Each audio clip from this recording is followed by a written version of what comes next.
Nako, balita ho natin, nagkakagulo daw ho sila ngayon sa Malacanang ngayong mga panahon na to. Meron hong scoop sa atin itong si Sir Jason sa may lilipat na dalawa. Sorry, tatlo pala. Isang like at isang subscribe. Masaya na ho tayo dyan at sa mga gusto sumali sa ating community yung join button. Nandiyan lang ho sa baba. Kung sa FB nyo pinapanood tong video na to, poster ho yan, hindi ho atin ang page na yan. Kung sakaling sa FB nyo pinapanood to, paki-report na lang at paki-block nitong page na to. Okay lang hong gamitin yung ating video. Okay lang hong i-re-upload yan. Pero para gumawa ng PH update, baka kung ano-ano pa hong kapik nyo siya ng i-share niyan, tapos tayo mapagpintangan. Mahirap na ho mga kababayan. Okay, paki-report at paki-block na lang ho. Ayun na nga, dito sa video na to, segue ho tayo sa video nitong si Idol J. Guevara. Medyo busy ata itong si Idol J ngayon. Hindi nagpaparamdam eh. Medyo busy ho ata itong si Idol J. Kumusta na? Mega love shoutout dito kay Idol J. Palakpakan ho natin. Isa ho sa mga banateros, pinapanood ho natin ang mga video niya si J. Guevara. I-follow nyo rin ho, subscribe ho kayo sa sa YT channel niya. Unahin na ho muna natin itong kay Sir Jason sa at pagkatapos ho pala nitong paksa na to, segue ho tayo dito sa interview nitong si Atty. Torion. Kaugnay pa rin ho sa paghahanap ng administrasyon, ng bangag administrasyon na to dito kay Senator Bato de la Rosa. Unahin na ho muna natin. At segue din ho pala tayo dito sa press con ng mga makakaliwa dyan sa House of Representatives noong kahapon, araw ng Sabado. Eto, umpisan nun natin ang ating talakayan dito sa scoop na, sa atin itong si Sir Jason sa may lilipat na dalawa. Sorry, tatlo pala. Papunta sa kampo ng Brave 13 sa susunod na linggo. Tagumpay ang bayan, palakpakan. Sabi ko, kung sakaling meron hong lumipat na tatlo doon sa Brave 18, magiging 16 na ho sila. Pwede na ho natin silang tawaging super majority. Palakpakan. Okay? Palakpakan.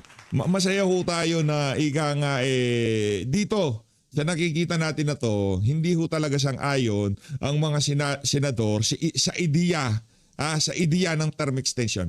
Una, itong si Raffy Tulfo at itong ang re-electionist niya si Raffy Tulfo. Sino pa? Basta marami sila dyan. Pero si Raffy Tulfo hindi niya kailangan yan term extension.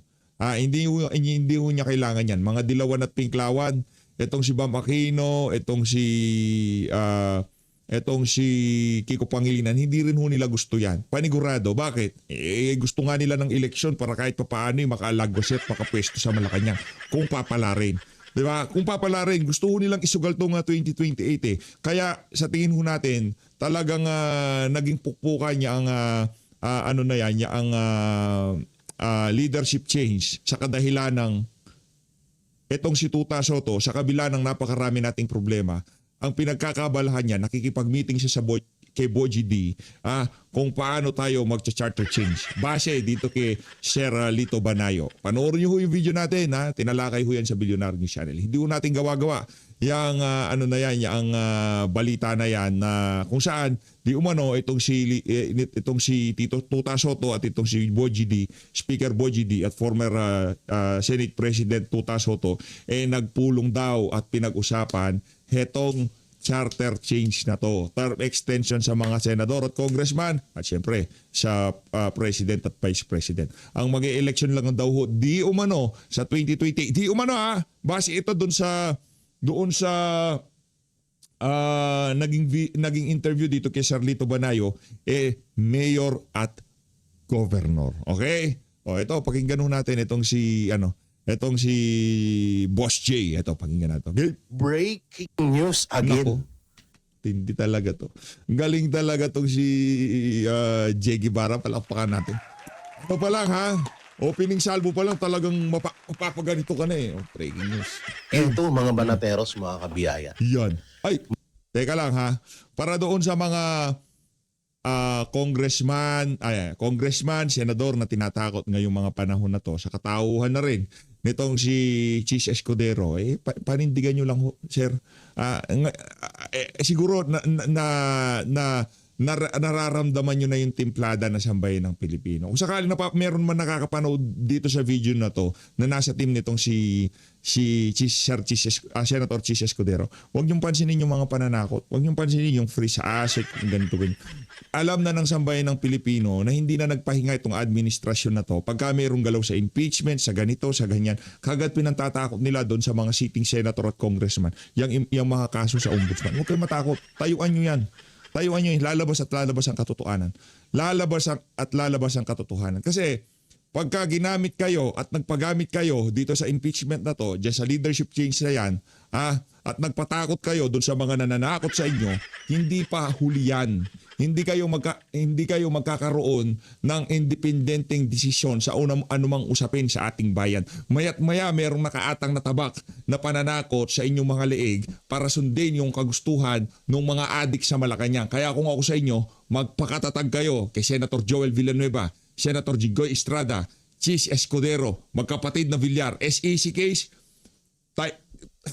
pambihira. Alam ko mahirap yung kalagayan nyo. Pero ang ating mga kababayan ngayong mga panahon na to, ramdam na nila na talagang kinakapitalize ng administrasyon yung usaping mga kaso sa mga senador at congressman para mapihit yung naratibo o mapihit ang kagustuhan nila dito sa mga senador at congressman na to. Naiintindihan na yan ng ating mga kababayan. Kaya kung gipitin kayo dahil sa hindi nyo pagsunod sa mga kagustuhan nila, naiintindihan ng sambayan ng Pilipino na pamumulitika ang ginagawang panggigipit sa inyo. Para lang kung sakali lang naman, di naman tayo assuming dito na merong nanonood sa atin na nasa kampo nitong si Senator Chis Escudero, Senator Joel Villanueva, Senator Jinggoy Estrada at yung mga congressman pa na bumoto against sa impeachment ni VP Sara. Okay? Na nakikita, nasusubaybayan ng sambayan ng Pilipino yung ginagawang panggigipit sa inyo. At ang konklusyon dyan ng ordinaryong Juan de la Cruz, political persecution. Yung ginagawa sa inyo na yan. Okay? Jake, tuloy mo, Jake. Tuloy mo, May Idol Jake. 45. Yan. Tinatayang 45 na congressman at 45 na senador. Ay, ilan lang naman yung senador, di ba? So baka congressman to. Na maaaring kasuhan ni Ombudsman Boying Remulla. Aba. Matindi. Kasama ba dyan sila Gardiola, Nako. sila Ridon, sila Bicol Saro. dating Congressman Franz Castro, Nako. yung mga Yung. congressman na nakinabang sa mali-malitang pera, Nako. Jay. yung senador na mga Jay! tuta ni Oy, shoutout Che Guevara. Idolo natin yan. Isa sa mga banateros. Subscribe kayo sa kanya. Marcos Jr. Kasama ba dyan? Kasi baka magulat kami, Ombudsman Boying Remulla, na baka puro Duterte, ano na naman yan, baka magulat na naman kami na yung mga against na naman sa inyo yan, ha? Oo. Baka mamaya yung congressman na tinutukoy mo, baka sila Kiko Barsaga yan, sila yung mga Duterte na congressman, si Libiste, baka sila yan. Ha? Nako po, Problema hindi tayo dyan. maganda yan, ha? Boying Remulla. Nako. Ombudsman Boying Remulla. Pero Jay, alam mo naman si Boying Remulla, medyo pikon sa vlogger yan. Hinay-hinay ka, Jay. Sabagay, matapang naman to si Jay. Nakita ko yung binikwasan niya eh. Kita ko yung rally. Magmunto ko, linapitan siya nung isang ralista. Dinuro-duro siya. Sinipa ni Jay. Ayun, iyak. Lakman na si Jay. Ang ganda ng pagkasipa mo, Brad. Idol talaga tong si Jay. Ang ganda. Gano'n atras. Loko-loko yung sumusugo tapos bigla-bigla nagsusumbong. baka namin yan. No? At kung talagang patas ang gagawin mong pagkaso, paglitis or pag-imbestiga dyan sa mga yan, goods yun. Pero kung puro mga Duterte supporters yung mga congressman at senador na yan, ay putang yan na, alam na this. Yung mga hindi nakakadinig ng mura sa PH update, anong feeling? Dapat pala mag-guest ko dito si Jay isang araw. No, dapat mag-guest ko dito si Jay Guevara para makakwentuhan natin. Diba? Tanungin natin siya sa mga sabot-saring issue ngayon sa ating bansa. Parang malupit yan I-invite natin si Jay pagka hindi siya busy. Parang busy si Jay ngayon Alam na this. Hindi na kami magtataka dyan. Hindi na kami parang masyasyak dyan dahil simulat sa pool, ginagawa nyo na yan. At alam naman din namin na bakit nandyan si Boying Remulla bilang ombudsman na kahit hindi siya fit dyan sa ano na yan, hindi siya bagay.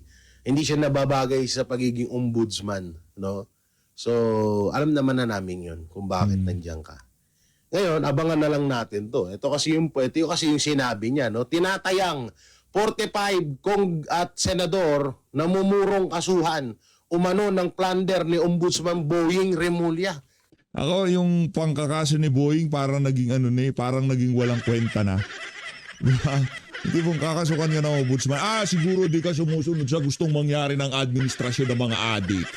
Parang ganun dati At yun din na nakikita ngayon ng ating mga kababayan. Sa sobrang daldal nitong si Remulla, yung tipong pagka binuka niya bibig niya, anak na to, magigipit na naman tong mama na to. Sino na naman kaya hindi sumusunod sa naratibo ng Malacanang? Sino na naman ba kaya baba na?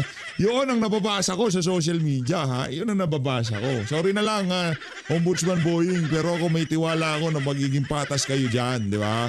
Na imbestigahan yung mga maanomalyang flood control project. Si Amena Pangandaman, Adrian Bersamin, Martin Romualdez, talagang may kalalagyan dito sa isa na to. Kung gagawin nyo na yung inyong exit plan dito sa isa na to, at ika nga ibubuhos na sa isang tao yung sisi dito sa dito sa issue na to kay Martin Romualdez, gawin nyo na habang maaga pa.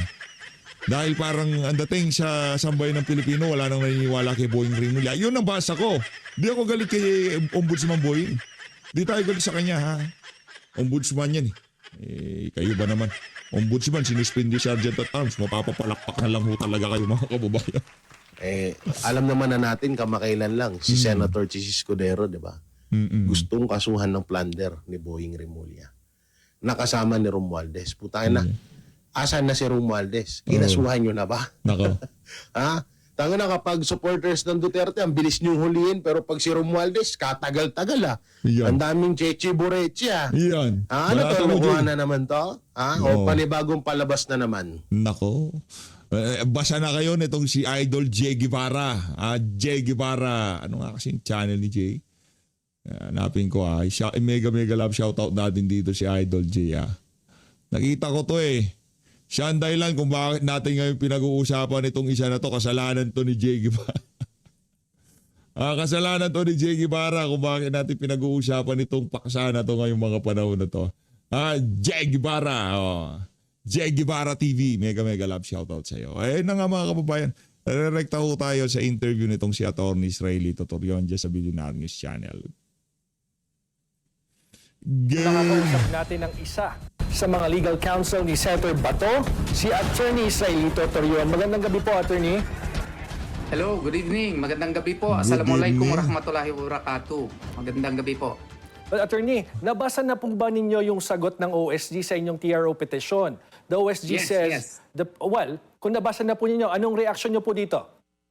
Well, we are preparing our reply, comment that they filed. We are given 3 days within which to file our reply to the said comment by the Office of the Solicitor General. Okay. The OSG argues that RA 9851 authorizes the government to enforce the ICC arrest warrant without need for validation by a Philippine court. At hindi rin naman daw po ito extradition case na state-to-state yung agreement. Iba daw po yung ICC surrender. Your thoughts, please.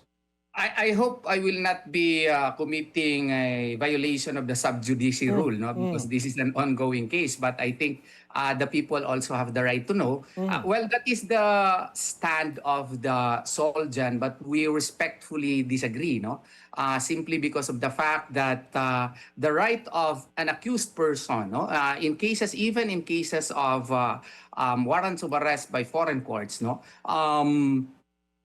it really includes recourse to local courts. And this could not only be seen under Article 59 of the Rome Statute, which states yung, if you read again Article Ang labo yung pinagbasihan ng kaso sa Rome Statute na Crimes Against Humanity. Nung gagamitin na yung rules ng Crimes Against Humanity, wag na, diretso na tayo. Anak na to, di ba nakakaloko? Para mga siraulo. 59, a custodial state ang nakalagay dun eh. And a custodial state, according to ICC-ICRC agreement in 2006, refers to a state in which a person under which a warrant of arrest issued by the ICC is detained while awaiting transfer to the seat of the ICC. So this refers to a member or non-member. And besides that, granting for the sake of argument, kasi nagsabi nila, we could no longer invoke the Rome Statute, which is actually funny because you could not cherry pick provisions of the Rome Statute, such as the warrant of arrest when it favors to you, while at the same time preventing us from invoking Article 59 when it favors us. That is not the rule. But granting for the sake of argument that such can be accepted, this is not only governed by Article 59, this is governed by customary international law. Like for example, we are a signatory in 1986 to the International Covenant on Civil and Political Rights. Article 9 thereof allows the accused to resort to the court in cases of local courts in cases of such eventualities. Articles 8 and 9 of the Universal Declaration of Human Rights also allow such remedies. So lahat po ito, meron din tayong, what you call this, precedents, the El Masri case of Italy in Ivory Coast. That also happened insofar as one accused is Si Atty. Torion, pagkahiningan mo ng isang sagot, sa isang tanong, bibigyan ka niya ng sandamukal na paliwa, sandamukal na halimbawa na kung saan gusto nang mangyari ng Philippine government na yan, walang kapararakan. Palakpakan natin itong si Atty. Torion. Saludo, Atty. Torion. Isa kang alamat. concern. So Okay. this is not a new case. Okay, attorney, dati po kasi sinabi ni Senator Bato na willing siyang samahan si former President Duterte sa ICC at alagaan pa ito. Ano pong nagbago sa pananaw ng kliyente ninyo? Wala namang nagbago. Ang sa amin lang naman, kasi if you read Article 17, surrender or extradition. If you note, yung extradition, may rules na pinalabas yung Korte Supreme Court, Suprema. yes. Anong gawain mo, sa RTC ka magdaan. Sa surrender kasi, even during the deliberations in Pangilinan versus Cayetano, na-discuss po yan na hindi po kinopya lahat ng Pilipinas yung procedural mechanism as to how to effectuate surrender in the Philippines. So, kung baga, wala tayong procedural rule as to how to effectuate it. Saan ba natin idaan na korte? RTC, Court of Appeals, Supreme Court kaagad. Wala po yan. Kaya hindi po pwede na i-shortcut natin at kunin si Bato at idiretso na sa Hague, Netherlands. Yung nga mga foreign judgment, kailangan ng confirmation ng local court. Ito pa na arrest warrant which involves liberty and life of a person. No, Yan. attorney, kung talagang naniniwala si Senator Bato na walang jurisdiction yung ICC dito sa kanya, no? Bakit parang umiiwas siya na humarap sa authorities? Hindi ba dapat harapin niya ito head-on? Kasi nga, yung gobyerno, di ba, ilang beses na namin sinasabi, the government should have a clear stand. Would it be a surrender or would it be extradition? If it is surrender, show us the procedural mechanism upon which the rights of the accused would likewise be respected. Kasi hindi naman po pwede na dakpin lang kaagad siya at dalahin sa Netherlands na parang manok. Tao po siya. Tao siya, Lahat tao. po ng jurisdiction ng maski nga sa Tao si Senator Bato, hindi siya Bato, tao siya. Ito kasi akala nila hayop si Sen Bato. Hindi, tao si Sen Bato. Italy na Kaya member kayo. na mismo ng ICC, idinadaan yung kaso ni El Masri na isang Libyan na dakip doon at he was even found to be not he was even found that his rights were not respected. He was released. And yung nasabi Attorney Torion? Hello, attorney, naririnig niyo po ba ako? Hindi po namin kayo naririnig, nawala po ang inyong audio. anong nangyari? Ayan, Basta ang ayan. Alright, sabi sige ni- sir. walang clear procedural mechanism dito sa atin as to surrender. Kasi sa Pangilinan versus Cayetano, klaro po yan doon sa deliberations po ng kaso na hindi kinopya lahat ng Pilipinas as to the procedural mechanism as to how to effectuate surrender. Hindi po pwede po na diretsuhin lang sa DACPIN papuntang Netherlands because this would contradict customary international law. Okay. Italy nga na member ng ICC, yung si El Masri, Nassim, nung taga-Libya siya, nung nadakip sa, what you call this, Italy, he was given the chance to have remedies in the courts of Italy and he was found to be, his rights were violated and he was released. Italy na ngayon. Ivory Coast also, mayroon ding nangyari na isang Attorney? akusado. Opo. Dumaan din sa local courts. Yun ang amin. Attorney, can you categorically tell us kung nasaan ngayon si Senator Bato, or are you intentionally withholding that information to avoid a possible arrest? What really happened at that time was 1:30 ata ako or 1:40 ata ako lumabas. I was even interviewed outside eh. So, I was pagkatapos nun, because I was so pagod na rin, natulog na kaagad ako. Hindi ko talaga alam. Pagbalik ko the next day, the same day, mga 9:15, kaya pala nagtanong yung supervisor sa akin, attorney, sino nagpa-akyat mo dito? Of course, presumably And to clarify, Attorney, aware po kayo or hindi na umalis po siya ng Senado? Hindi ko alam at that time. Ngayon po, Doon ko lang na-confirm mga akala ko nung pagka morning pagdating ko 9:50, 9:30 nandun pa siya. Kami ni Jimmy, Attorney Jimmy Bondo, akala namin Nakita ko nga yung video na dadalawin itong si Atty. Torrio ng kanyang kliyente diyan sa Senado. Hindi talaga pinaalam ni Sen Bato kahit kanino na aalis na siya, di ba?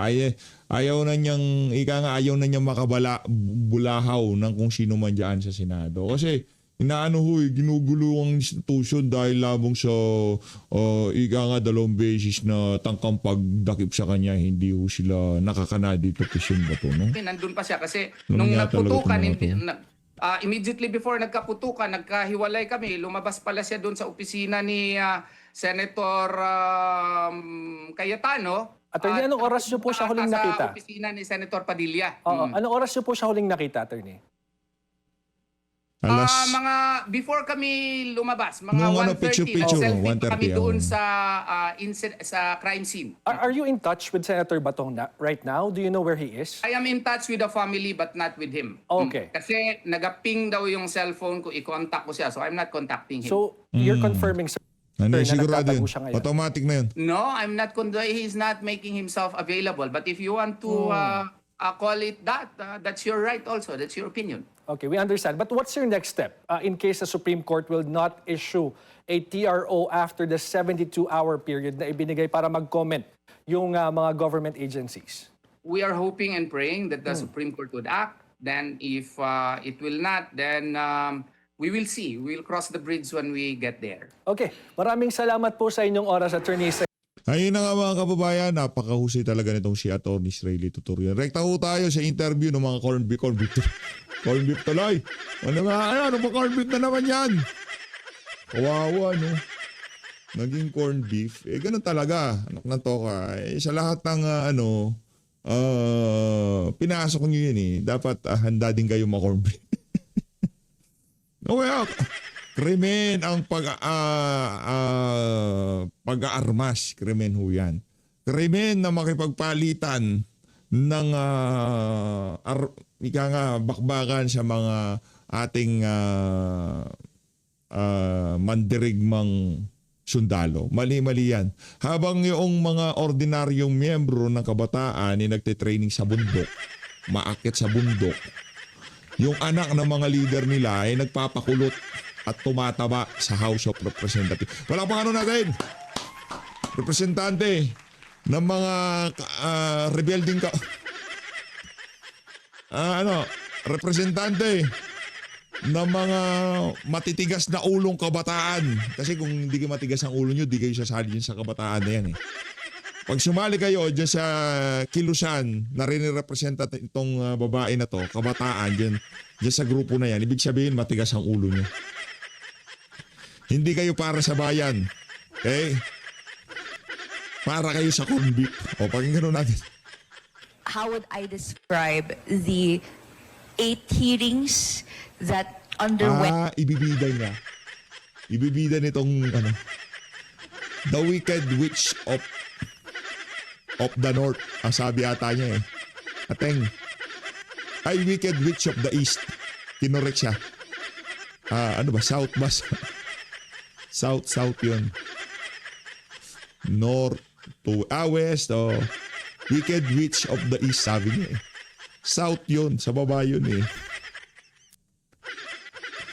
Ano sa gulo ka, ano ba? North, South, East, West. Ano ba? Diba? North, taas, baba, South, East to West. Wicked Witch of the West, sabi niya. Diba? South pala.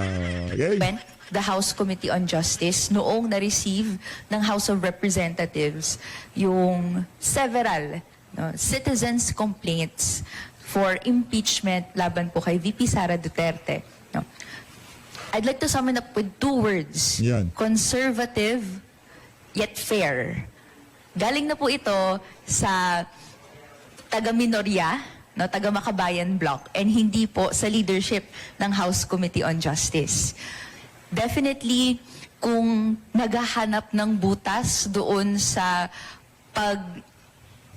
sasagawa ng House Committee on Justice hearings, wala po, may hirapan. Ang sakit yung tipong yung mga nakikipagbalagbagan na corn beef.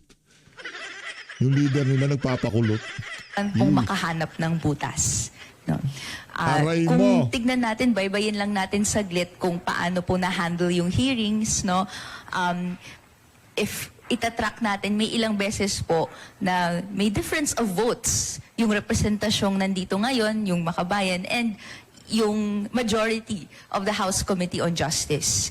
Pero hindi naman natin yung tinitake against dun sa process. Alam natin na yung stance ng committee on the record ay fair, conservative, para po hindi mahanapan ng butas. For example, yung on the question of whether bubuksan yung BIR tax returns na nakaseal ni VP Sara, we voted pwede, according to the plenary power of the House of Representatives when it comes to impeachment.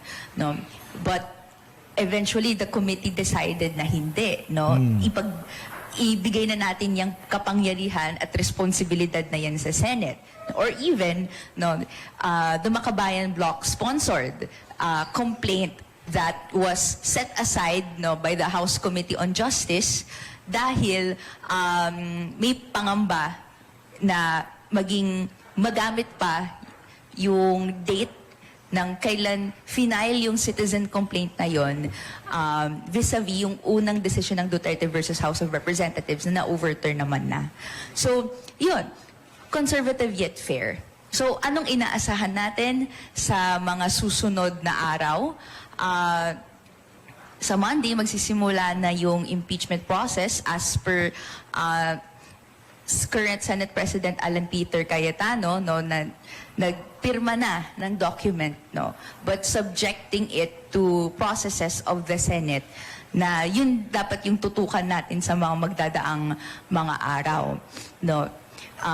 Procedurally, merong mga ilang araw na ibibigay natin sa prosecution and respondents para magpalitan ng answer and ng reply. That will take 15 days, after which may pre-trial.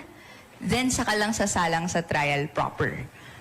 So, several days yun before maasahan natin yung araw-araw na trial hearings na inaasahan natin. Okay. And andito na po pala si Secretary. Ma'am, may katanungan ako sa inyo Hindi po ba kayo nababahala kasi yung Ayun, si umalis Kong na Senate Terry. President, si Tito Yan si Kong Terry. Nandyan pala si Kong Terry. No ba Soto. yan? Sabi niya, ang Tagalog ng forthwith para sa kanya ay agad-agad. Oh. And here comes Alan Peter Cayetano. Ang sabi niya, sa paniniwala niya, ang Tagalog ng forthwith ay susunod. Hindi sinabi ko ano yung nauna o mga nauna. dumating kaya sa Kuya, para dito kay kuyang big time na, no? Kuya, hindi pa ba, hindi pa ba fourth week yung Lunes? Ano to ko? Di ba ba fourth week yung Lunes? Parang yung issue ng fourth week, moot na yon. Wala na, wala na kasi magkukonvene na nga ang impeachment court. Sabi ko, hindi pa ba fourth week yun? sa puntong magtatalo na naman ang mga Pilipino kung anong ibig sabihin ng fourth week. Maasahan natin yan. Sa bahagi ng kinatawang ito, Yan yan sinasabi ko yung tipong kinatawang ito. Akala mo talaga meron silang rinirepresenta. Rinirepresenta lang naman nila yung ano. Ano rinirepresenta nila? By the way balita ako, di umano ito yung mga nababasa natin sa social media, di umano yung mga bayad para doon sa mga nag-guess, hindi pa lumalabas. Ano ba yan? Ano ba yung pag-ibabayad sa kanila? Tiwala nitong si Bogie D, ang program wala na pala ang program. For later release, ayuda, hindi natin alam. Hindi pa daw nare-release para doon sa mga nag-guess sa impeachment. Gusto kong tanongin itong si kabataan na... hindi pala. Dito siya ba? Hindi ko alam pangalan nito eh. Pinakauling kabataan representative na naalala ko, yan si Ilago. Ngayon, Gabriel, itong stepping stone lang tong niya, itong pagiging kabataan niya. Pero ang ini-aim talaga niyan, pang matagalan, dalawa ang pwedeng puntahan. ACT teacher o di naman kaya Gabriela. Yan sila. doon tayo sa immediate, no? Yan, immediate, Pag sinabi nating forthwith, it means forthwith. Immediately. Immediately. Hindi dapat may delay. Pagka yung pambili mo ng panty, galing na talaga sa pinaghirapan mo, saka kita papalakpan dito. Ba't napunta tayo sa panty? Hindi, kabataan nga naman eh. Ano ba? Yung mga taga-suporta nito pala, sorry. Walang yakay. Ayoko na, babay na.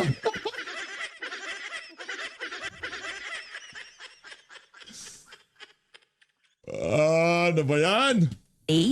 No, at ipahintay ng ilang araw o even ilang buwan as nakita natin noong 19th Congress bago simulan ang prosesong nakaukit naman sa konstitusyon. Oh, yan. So, ang Pero ako naniniwala ako kaya ninyong bilhin panty nito.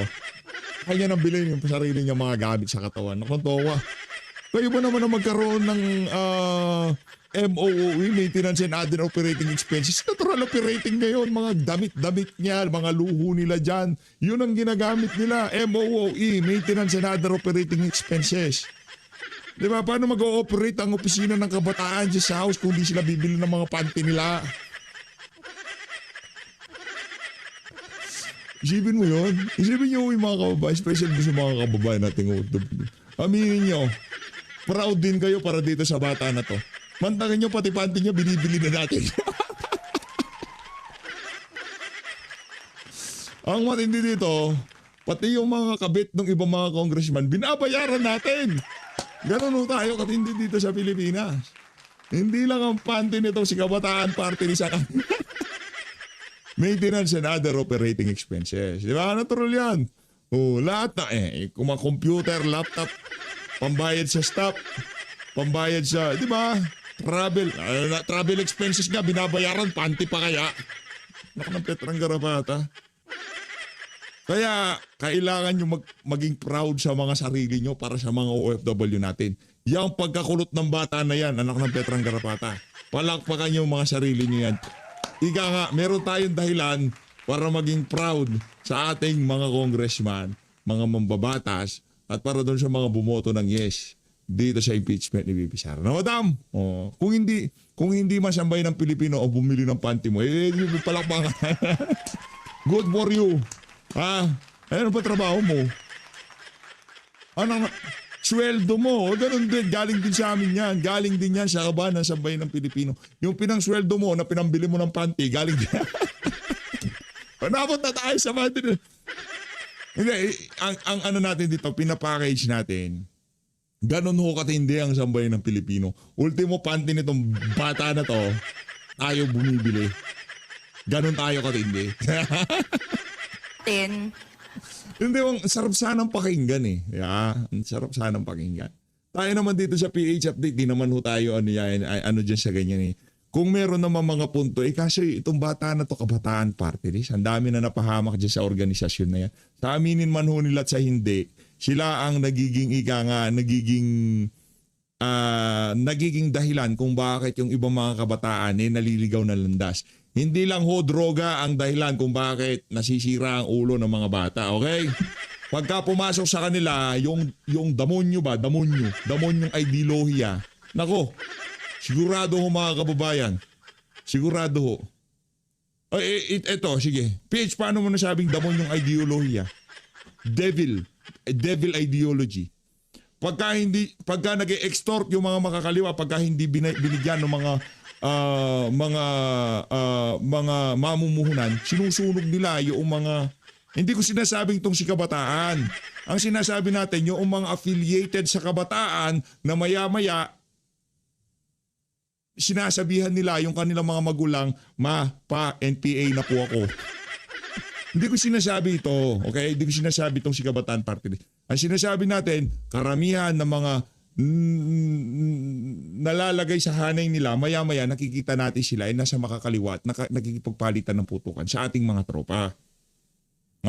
Paano natin nasabi na devil ideology? Parang hindi naging devil ideology. Pagka hindi sila binigyan ng pera, pag nag-extort sila, yung mga heavy equipment, truck, lahat ng pwedeng sunugin, pati ari-arian, pati ginagawa ho yan ng mga makakaliwa. Di ba tinatas sila mga terorista? Sa mga hindi pa nakakaalam, teroristang grupo siya. O pagka nabili mo na panty mo, saka tayo Kaya mag-usap. nakabantay ang kabataang Pilipino, ang Ano kabataan Pilipino? Huwag mo nga damay-damay yung mga pamangkin ko at yung mga ibang kakilala kong kabataan. Lunya ka. mamamayan sa proseso. Susundin ba yung inasahan nating forthwith or immediate na pag-convene as an Gaganda ng mga coloretes niya. impeachment court and therefore yung proceedings of the trial or may delay bang mangyayari ulit gaya nung 19th and therefore Ito kasi hindi natin pwede masabihan sa pang-load niya eh. Kasama din yung sa maintenance and other operating expenses. No? Kasi pagka natapos niya sa House of Representatives, balikin niya yan sa magulang niya.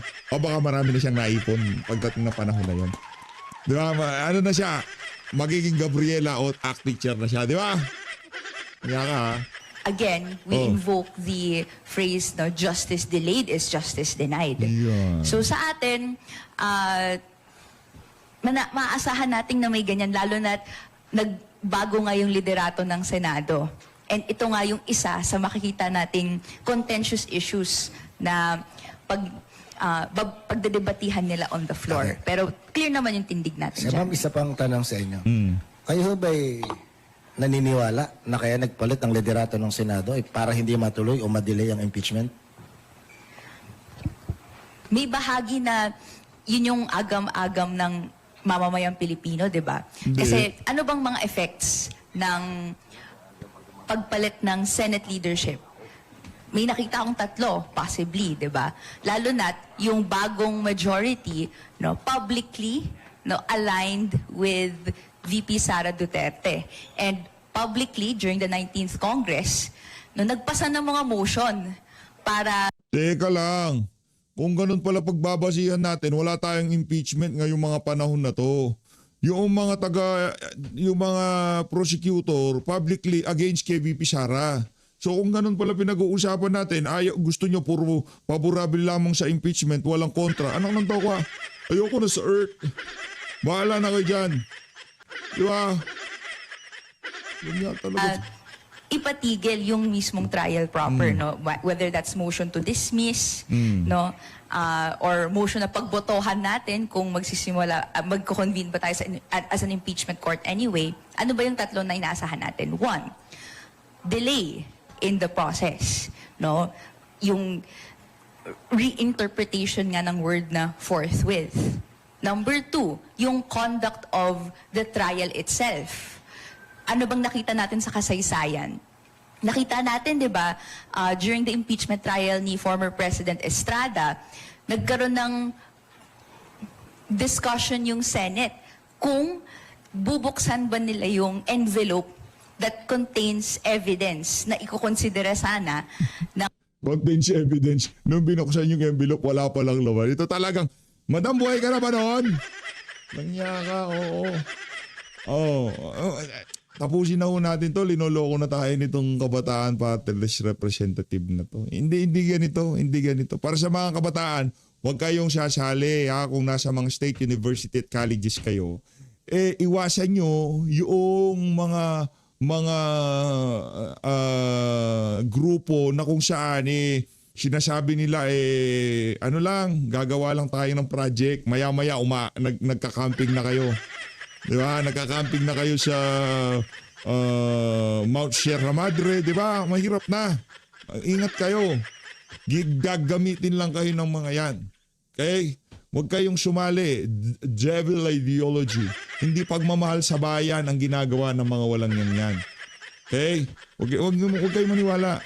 Ang tunay na pagmamahal sa bayan, pagsunod sa inyong mga magulang. Okay? Sumunod kayo sa inyong mga magulang. Mahalin nyo ang inyong mga magulang. Dahil yan ang totoong pagmamahal sa bayan. Yun. Ngayon, pagka kayo, nagpunta kayo sa mga magulang nyo, sasabihin nyo na hindi nyo ako anak ako ng bayan, anak ng towa.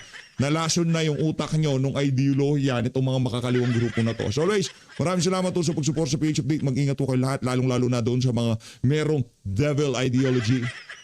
Mahalin doon natin ang Pilipinas. Maraming salamat po mga kababayan.